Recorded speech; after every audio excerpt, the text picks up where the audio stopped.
यह एक ऐसी दुनिया है जहाँ पैसों की कोई वैल्यू नहीं, यहाँ टाइम ही सब कुछ है। यहाँ अगर आपको कोई चीज खरीदनी है तो आपको उस चीज के बदले अपनी जिंदगी का कुछ टाइम देना पड़ेगा, तब जाकर आप उस चीज को खरीद पाएंगे। लेकिन इस दुनिया में एक अच्छी जिंदगी गुजारने के लिए आपके पास टाइम का होना भी जरूरी है, क्योंकि यहाँ जब किसी इंसान की एज 25 साल तक पहुँच जाती है तो उस इंसान के हाथ पर 1 साल का टाइम स्टार्ट हो जाता है। जिस पल काउंटडाउन 0 हुआ उसी पल वह इंसान खत्म। अमीरों के पास इतना टाइम था कि वह 1000 साल की जिंदगी भी जी सकते थे। अमीरों ने खुद के लिए एक अलग दुनिया बना ली थी जहां वो लोग एक सुकून भरी जिंदगी गुजार रहे थे, लेकिन वहीं दूसरी तरफ गेटो सिटी में रहने वाले गरीब लोग दिन रात मेहनत करके खुद के लिए टाइम कमाते थे, नहीं तो उनकी जिंदगी खत्म हो जाएगी। इन्हीं गरीबों की बस्ती में विल नाम का एक लड़का रहता था जिसकी घड़ी में सिर्फ 23 घंटे ही बचे थे। विल अपनी मॉम के साथ रहता था। अब क्योंकि 25 साल के बाद उम्र रुक जाती है, इसीलिए उसकी माँ 50 साल की होकर भी बहुत जवान दिख रही थी। आज विल की माँ का 50वां जन्मदिन था। विल अपनी मॉम का बर्थडे सेलिब्रेट करने के लिए पिछली रात ओवर टाइम करके एक शैंपेन की बोतल लाया था। यह देखकर विल की मॉम बहुत खुश हो जाती है और वो विल से कहती है कि मैं अपने पोतों को देखना चाहती हूँ, तुम किसी लड़की को डेट क्यों नहीं करते? जिस पर विल जवाब देता है कि इन सब चीजों के लिए टाइम किसके पास है। विल की मॉम ने उससे कहा कि इलेक्ट्रिसिटी बिल और बैंक से लिया हुआ लोन कल की डेट तक मुझे क्लियर करना होगा, नहीं तो हमें फाइन पड़ सकता है। इसीलिए अब मैं जा रही हूँ और कल रात तक सभी बिल्स और बैंक के लोन्स जमा करवा कर वापस आऊंगी। उसने कहा कि मेरे पास सिर्फ 3 दिन का टाइम है। इलेक्ट्रिसिटी बिल और बैंक का लोन चुकाने में मेरे पास लगभग सारा टाइम खर्च हो जाएगा, इसीलिए कल शाम को तुम जरूर बस स्टॉप पर मेरा इंतजार करना, ताकि मेरा सारा टाइम खत्म होने से पहले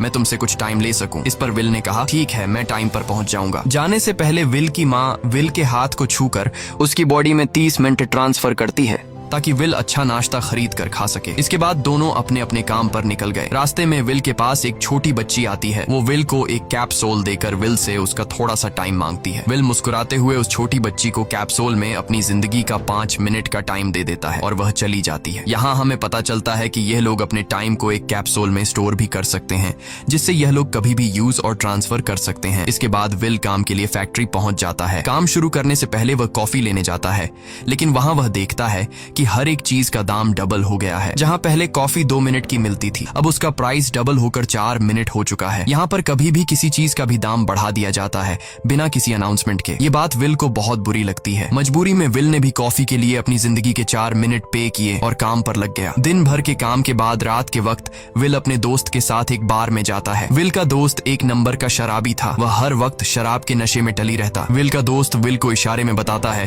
कि वह आदमी सबको फ्री में दारू पिला रहा है और उसके पास बहुत ज्यादा टाइम है। ये सुनकर विल ने जब उस आदमी की तरफ देखा तो उसे चारों तरफ से लड़कियों ने घेरा हुआ था। विल की जब उस आदमी की घड़ी पर नजर गई तो उस आदमी के पास 116 साल का टाइम था। ये देखकर विल समझ जाता है कि यह आदमी ग्रीनिच सिटी से है, क्योंकि गेटो सिटी में लोगों के पास ज्यादा से ज्यादा 2 दिन का टाइम होता है। विल उस आदमी के पास आया और उसे वार्न करने लगा कि यहाँ पर तुम्हें नहीं होना चाहिए था। यहाँ चोरों का खतरा है, ये लोग तुम्हें मारकर तुम्हारा टाइम चुरा लेंगे, इसलिए जल्दी से यहाँ से निकल जाओ। लेकिन वो आदमी विल की बातों को सीरियस नहीं लेता और उसे इग्नोर करके ड्रिंक करने लग जाता है। तभी उस बार में फोर्टिस नाम का एक गैंगस्टर अपने ग्रुप के साथ आया, जिसे देखकर सारे लोग बाहर निकल भागे। दरअसल यह शहर के सबसे बड़े गुंडे हैं जो लोगों से जबरदस्ती टाइम चुराते हैं। विल का दोस्त विल को पकड़कर ले जाने लगा, लेकिन विल ने जाने से इनकार कर दिया और वहां एक कोने में छिपकर सब कुछ देखने लगा। फोर्टिस उस अमीर आदमी से उसका सारा टाइम लूटने आया था। फोर्टिस उस अमीर आदमी को चैलेंज करता है कि चलो पंजा लड़ाते हैं और जो हारेगा वह अपना सारा टाइम जीतने वाले को दे देगा। ये टाइम फाइट आर्म रेसलिंग की तरह थी, जिसमें 2 लोगों को एक दूसरे की कलाई पकड़नी होती थी। जिस भी इंसान की कलाई नीचे होती थी उसका टाइम घटने लगता था और वो टाइम उस आदमी के हाथ में ट्रांसफर होने लगता था जिसकी कलाई ऊपर होती थी। इस तरह जीतने वाला इंसान सारा टाइम उस दूसरे आदमी से अपनी बॉडी में स्टोर करके उसे मार देता।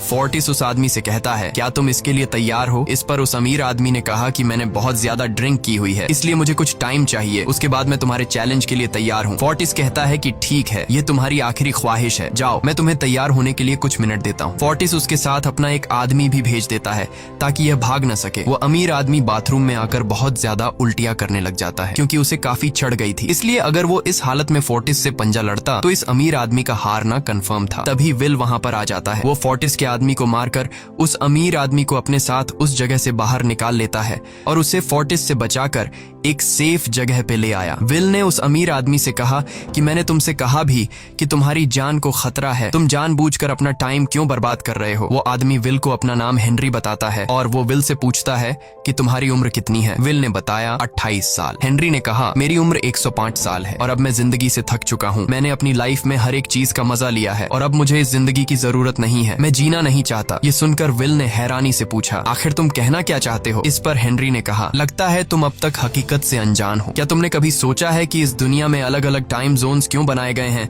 आखिर क्यों तुम्हारे टाइम जोन गेटो में किसी भी वक्त चीजों के दाम और टैक्स बढ़ा दिए जाते हैं? दरअसल महंगाई जानबूझकर बढ़ा दी जाती है ताकि गरीब लोग मरते रहें और उनकी मौत का फायदा ग्रीनविच टाइम जोन के अमीर लोगों को होता रहे। असल में ये सारा सिस्टम उन्हीं का बनाया हुआ है। जरा सोचो, वहाँ ग्रीनविच टाइम जोन में लोगों के पास जीने के लिए हजारों साल हैं, लेकिन यहाँ गेटो में तुम लोग हर रोज जीने के लिए मेहनत मजदूरी करते हो। ऐसा इसलिए है क्योंकि उन्होंने तुम्हें यह करने के लिए मजबूर किया है। वो लोग तुम लोगों को ज्यादा टाइम देना ही नहीं चाहते ताकि तुम लोग मजबूरी में उनके लिए काम करते रहो। वो लोग महंगाई बढ़ाकर तुम्हें ज्यादा से ज्यादा टाइम खर्च करने पर मजबूर करते हैं ताकि तुम्हारे टाइम से वो हमेशा की जिंदगी जी सकें। उन्होंने अपनी जिंदगी का हर एक दिन गरीबों की मौत से इकट्ठा किया है और मैं ऐसी जिंदगी बिल्कुल भी नहीं जीना चाहता जो किसी गरीब मजबूर इंसान की मौत से मिली हो। ये सब सुनकर विल समझ गया कि हेनरी बहुत ही नेक दिल इंसान है। हेनरी ने विल से आगे पूछा अगर तुम्हारे पास मेरे जितना टाइम होता तो तुम क्या करते? विल ने मुस्कुराकर कहा कि सबसे पहले मैं बार बार टाइम को देखना छोड़ देता, क्योंकि उस वक्त भी विल के पास सिर्फ 18 घंटे होते हैं। वो सोने से पहले, सोने के बाद, खाना खाते टाइम हर वक्त अपनी घड़ी देखता रहता है क्योंकि मुझे डर लगता है कि कहीं मेरा टाइम खत्म न हो जाए और मैं मर न जाऊं। विल कहता है कि मेरी मॉम घर संभालने के लिए बहुत ज्यादा मेहनत करती है। अगर मेरे पास तुम्हारी तरह इतना ज्यादा टाइम होता तो मैं अपनी मॉम के लिए ग्रीनविच सिटी में एक अच्छा घर खरीदता और हम दोनों वहाँ पर खुशी से जिंदगी गुजारते। इसके बाद विल ने हेनरी से कहा आज रात हमें यहीं रुकना होगा, सुबह तक खतरा टल जाएगा, तब तुम वापस अपने घर लौट जाना। इसके बाद ये दोनों सो जाते हैं। सुबह उठकर हेनरी देखता है कि विल अभी भी सो रहा है। वो विल के पास आता है और उसके पास जितना भी टाइम होता है वो सारा का सारा विल को ट्रांसफर कर देता है और अपने पास कुछ ही मिनट बचाकर एक ब्रिज के ऊपर जाकर बैठ जाता है। विल जब नींद से जागा तो उसने देखा कि हेनरी वहां से जा चुका है।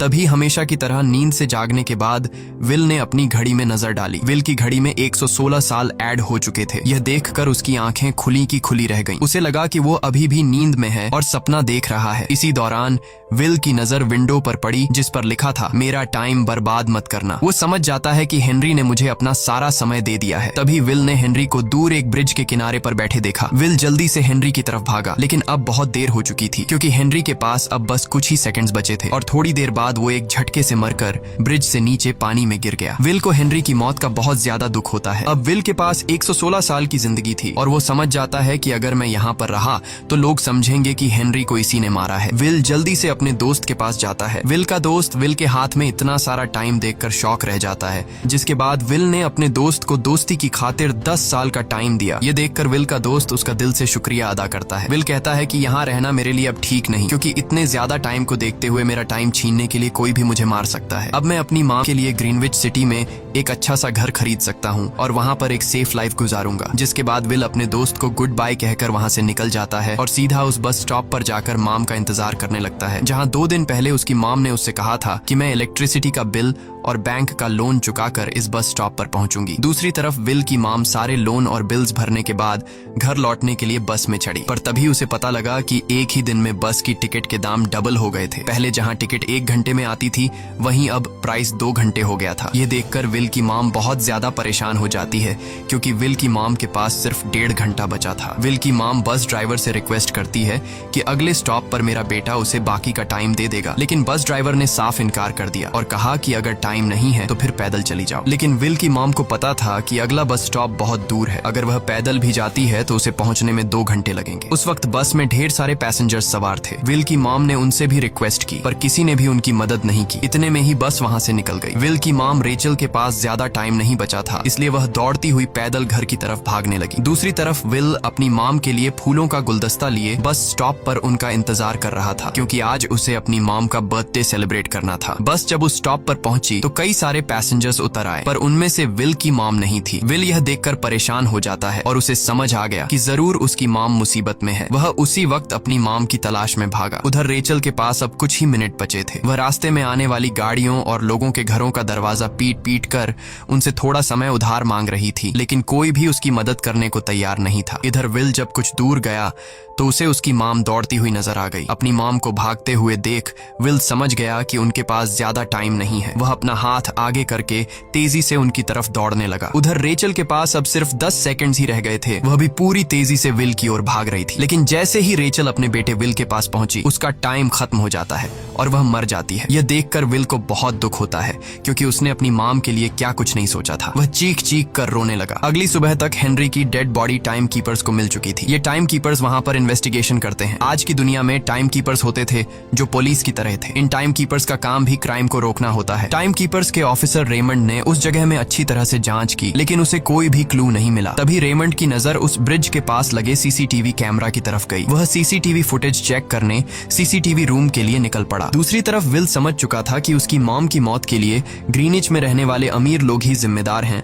जिन्होंने गेटो शहर के लोगों को एक एक सेकंड का मोहताज बना दिया है। अब विल उनसे बदला लेने ग्रीनिच की तरफ निकल पड़ा और यहाँ से होती है असल कहानी शुरू। ग्रीनविच सिटी में एंटर होने के लिए विल को 1 साल का टाइम खर्च करना पड़ा और ग्रीनिच सिटी जा पहुंचा। वहाँ जब विल ने अमीर लोगों का लाइफस्टाइल देखा तो उसकी आंखें खुली की खुली रह गईं। वहाँ लोगों के पास इतना टाइम था कि वो लोग मरने का नाम तक भूल गए थे। यहाँ पर अमीर लोग के बॉडीगार्ड के पास भी 100 साल से भी ज्यादा का टाइम था। ये देखकर विल गुस्से से लाल हो जाता है, क्योंकि विल जिस शहर से आया था वहाँ पर लोगों के पास सिर्फ 24 घंटे की जिंदगी थी। विल वहाँ एक महंगे होटल में रुकता है। खाना खाते दौरान एक बहुत ही खूबसूरत लड़की विल को देखती है, जैसे उसे विल पसंद आ गया हो। दूसरी तरफ टाइम कीपर रेमंड हेनरी की मौत के वक्त का सीसीटीवी फुटेज चेक कर रहा था। तभी उसे फुटेज में विल दिखाई देता है। हालांकि कैमरा ने हेनरी को ब्रिज से गिरते हुए रिकॉर्ड नहीं किया था, लेकिन उस फुटेज में विल ब्रिज के पास खड़ा नजर आ रहा था, जिससे रेमंड को विल पर शक होने लगा। इसलिए रेमंड ने अपनी टीम को विल के बारे में जानकारी इकट्ठा करने को कहा। रिसर्च के दौरान टाइम कीपर्स को यह बात पता चल जाती है कि विल नाम का एक आदमी बहुत सारा टाइम खर्च करके ग्रीनविच सिटी में एंटर हो गया है, जिससे रेमंड को यह बात कंफर्म हो जाती है कि विल ने ही हेनरी को मारा है। रेमंड उसी वक्त अपनी टीम के साथ ग्रीनविच शहर की ओर रवाना हो गया। दूसरी ओर ग्रीनविच शहर में विल एक कैसीनो में आया, जहाँ कुछ अमीर लोग पोकर खेल रहे थे। विल भी उनके साथ बैठ जाता है। एक नए आदमी को देखकर ये लोग उस पर हंसने लगते हैं, लेकिन विल गैम्बलिंग में माहिर था।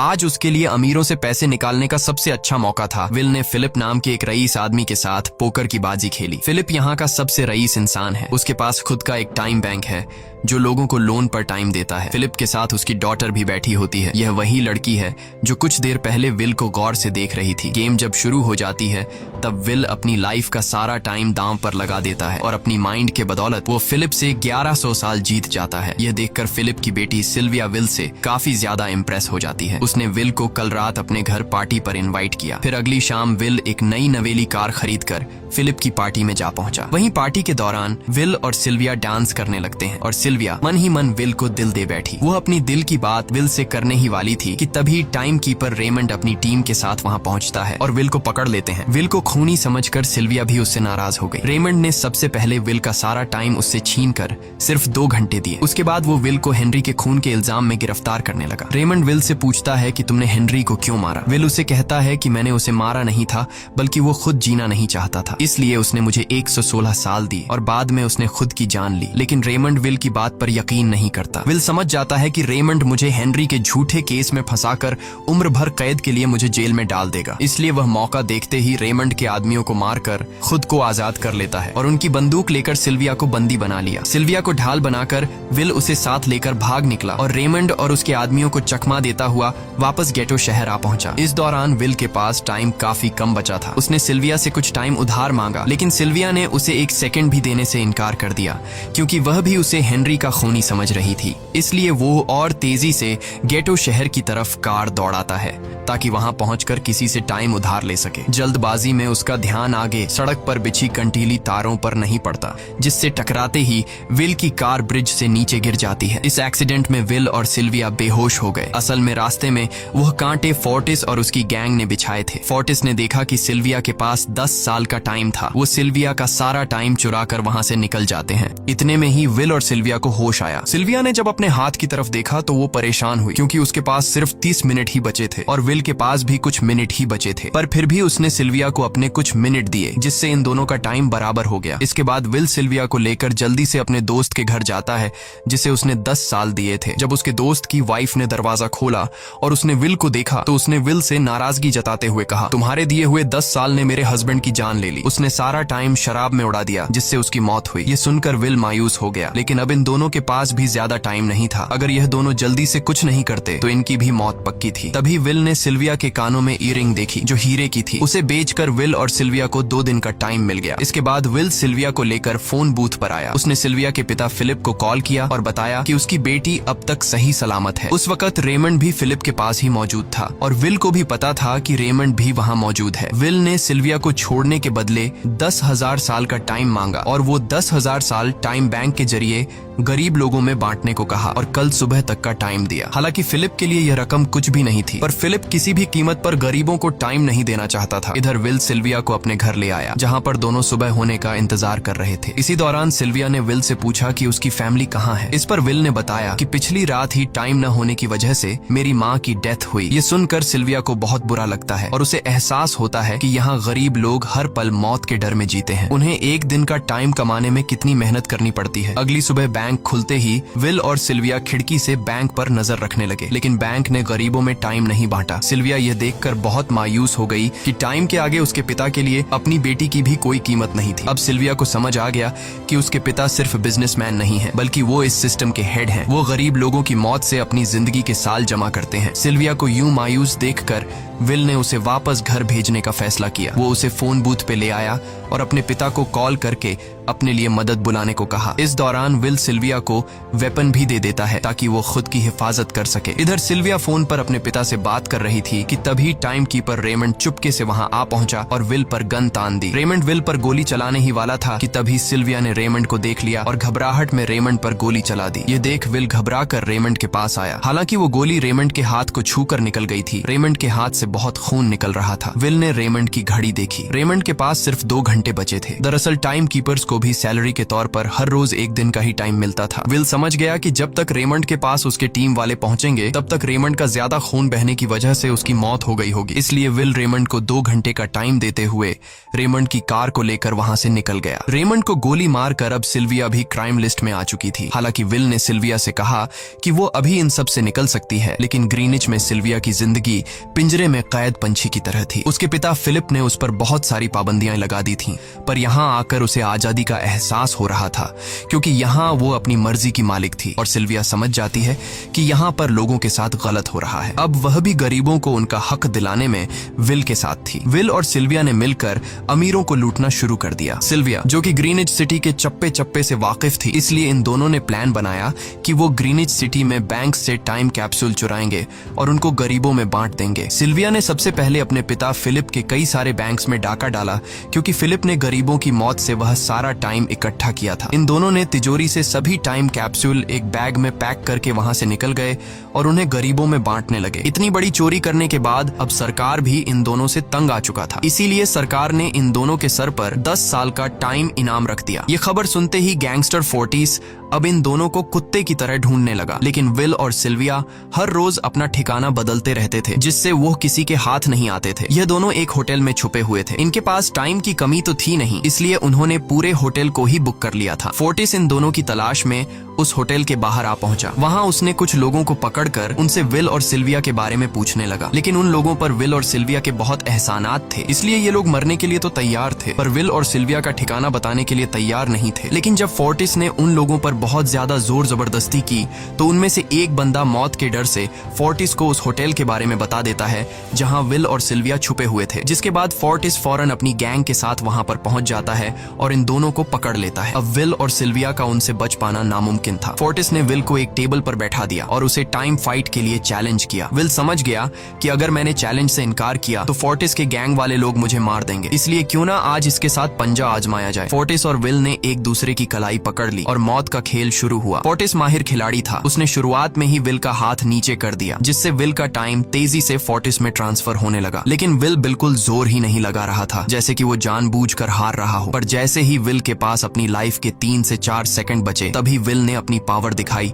और एक झटके से फोर्टिस का हाथ नीचे कर दिया। फोर्टिस की आंखें खुली की खुली रह गईं। वो पूरा जोर लगाकर अपना हाथ ऊपर करने की कोशिश कर रहा था, लेकिन विल की ताकत के आगे वो ढीला पड़ चुका था। ये देख फोर्टिस के आदमियों का ध्यान फोर्टिस की घड़ी पर अटक गया। अब उनका बॉस मरने वाला था। इतने में ही मौका पाकर विल ने अपने जूते से गन निकाली और पलक झपकते ही फोर्टिस के सारे आदमियों को शूट कर दिया, क्योंकि अगर वो ऐसा नहीं करता तो वो लोग उसे मार देते। इसी के साथ फोर्टिस का टाइम 0 हो गया और वह भी मारा गया। विल और सिल्विया जल्दी से वहां से भाग निकले। इसी दौरान उन्होंने देखा कि अमीरों ने सारा खेल पलट दिया था। विल और सिल्विया ने गरीबों में जितना भी टाइम बांटा था, उसकी वैल्यू अब कुछ भी नहीं रही थी, क्योंकि अमीरों ने महंगाई के दर को कई गुना बढ़ा दिया था। यह देख विल हारा हुआ महसूस करने लगा और उसे लगा कि मैं कभी भी इन गरीबों को उनका हक नहीं दिला सकूंगा। उसने सिल्विया से कहा कि अब सब खत्म हो चुका है। अगर वो लोगों में 1000 साल भी बांट दें तो अमीर लोग महंगाई को और ज्यादा बढ़ा देंगे, जिससे लोगों की हालत कभी नहीं सुधर पाएगी। सिल्विया ने कहा कि कोई तो रास्ता होगा। इस पर विल ने कहा कि हमें लाखों साल चुराकर इन लोगों को देने होंगे, तब जाकर हम लोग महंगाई को कंट्रोल कर सकते हैं। हालांकि यह इतना आसान नहीं था, पर सिल्विया ने इसके लिए एक प्लान सोच रखा था। अगली ही सुबह जब फिलिप अपने बॉडीगार्ड्स के साथ ऑफिस पहुंचा, तभी सिल्विया वहां आई और उसने अपने पिता से कहा कि वो सरेंडर करना चाहती है। तब सारे गार्ड्स ने सिल्विया पर गन तान दी, लेकिन तभी वहां पीछे से